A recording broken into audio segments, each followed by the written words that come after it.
Sledi predstavitev stališč poslanskih skupin. Besedo ima poslanska skupina Združena levica, zanjo Luka Mesec. Spoštovani gospod predsednik, spoštovani visoki zbor, lep pozdrav. Bančni sistemi v državah evrskega območja so postali država v državi. To prispodobo vem, da se jo uporablja za marsikaj, ampak v primeru evropskih bančnih sistemov pa velja dobesedno. Slovenija je na papirju pravna in socialna država. Državni funkcionarji prisegajo, da bodo delovali v skladu z blaginjo vseh državljanov. Čeprav smo kapitalistična država, ustava zahteva, da se gospodarska dejavnost upravlja tako, da sta upoštevani tudi ekološka in socialna funkcija lastnine. Bančni sistem pa očitno ne deluje v istem okviru. Masovno kreditiranje zgrešenih investicij v obdobju pred krizo ni bilo v funkciji trajnostnega razvoja in dolgoročne zaposlenosti. Prenašanje izgub bank na ramena državljanov, ki je temu sledila, ni v prid blaginji državljanov.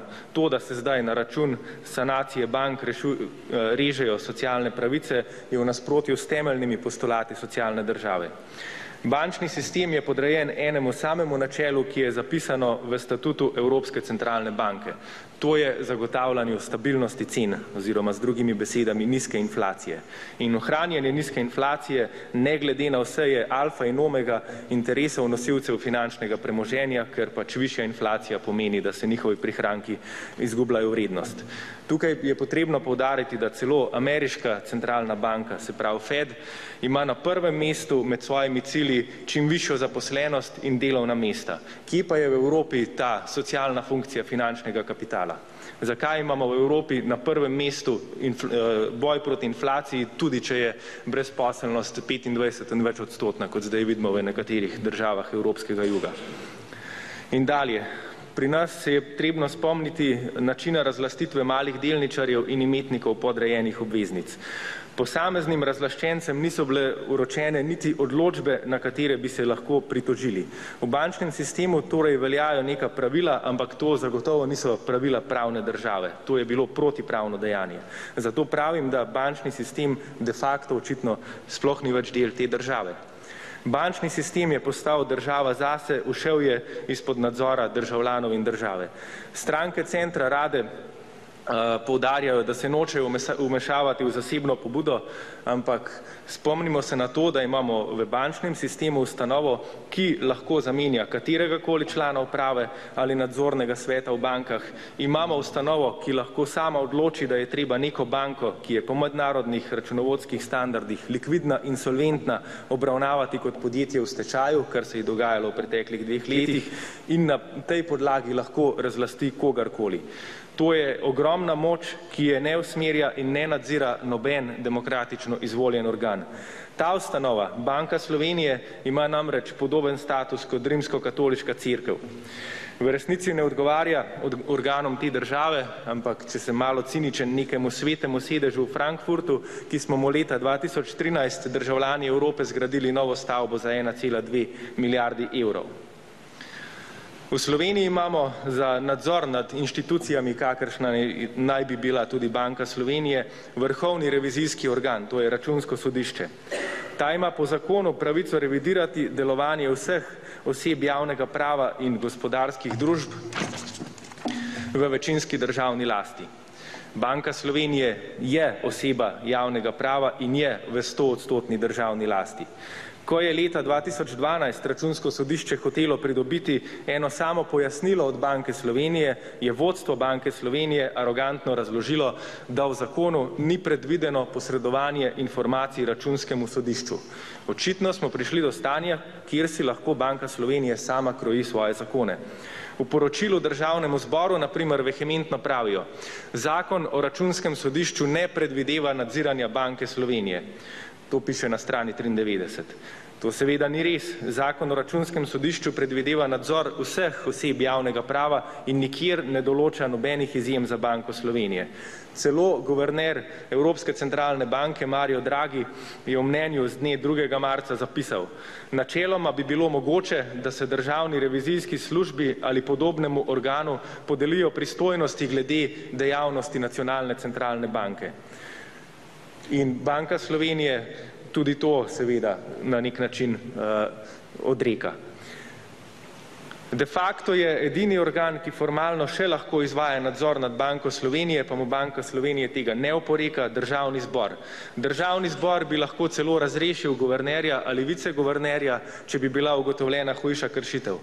Ampak pazite, predpis o tem, kako bi potekala taka razrešitev, spet izda Banka Slovenije sama. Torej je zopet v položaju, kjer si lahko sama postavlja svoja pravila. Danes bomo razpravljali o ukrepih Banke Slovenije in Ministrstva za finance iz leta 2013, težkih 5 milijard evrov javnih sredstev. Od Banke Slovenije pričakujemo, da nam predloži podatke, na podlagi katerih bomo lahko presojali ustreznost njenih odločitev. Od vlade pričakujemo, da bo omogočila preiskavo izvedbe teh ukrepov.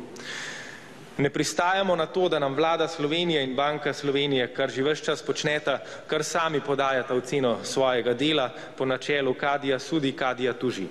Ne bomo se zadovoljili z argumenti, da je nekaj res, ker pač tako pravijo, namesto da bi nam omogočili, da sami ali prek pooblaščenih strokovnjakov preverimo, kaj je v resnici res.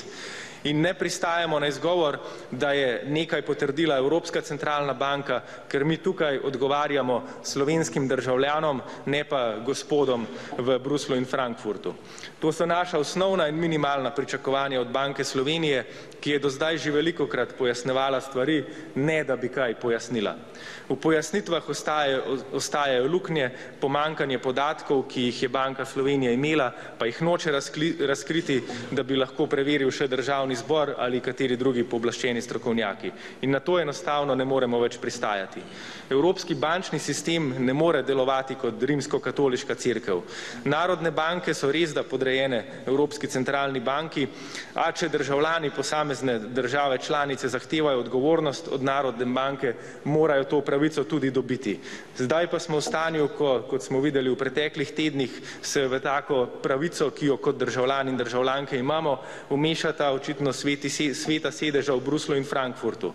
Takoj, ko je recimo Državni zbor napovedal, da si ne bo več zatiskal oči pred sumi nepravilnosti, je guverner Evropske centralne banke Draghi poslal predsedniku Evropske komisije Junckerju pismo, da naj zaščiti neodvisnost Banke Slovenije in njenega guvernerja. Prejšnji četrtek je premier Cerar prejel pismo podpredsednika Evropske komisije Dombrovskisa, ki pravi, da je potrebno ohraniti popolno neodvisnost Banke Slovenije. Pred 3 dnevi je komisar za finance Moskoviči našemu ministru za finance Dušanu Mramorju zabičal, da je treba storiti vse za ubranitev neodvisnosti centralne banke, sicer bo to negativno vplivalo na položaj Slovenije. Kaj je nauk te zgodbe? Finančni kapital očitno ne trpi niti najmanjšega demokratičnega nadzora. Popolna neodvisnost Banke Slovenije in Evropske centralne banke po eni strani pomeni popolno neodvisnost od dosega državljanov in nacionalnih parlamentov in kakršnihkoli drugih oblik demokratičnega odločanja, po drugi pa zagotavlja popolno zlizanost s finančnim kapitalom. Na to enostavno ne moremo več pristajati. Banka Slovenije ne more in ne sme postati neka eksteritorialna enota, ki hkrati obvladuje celoten slovenski bančni sistem.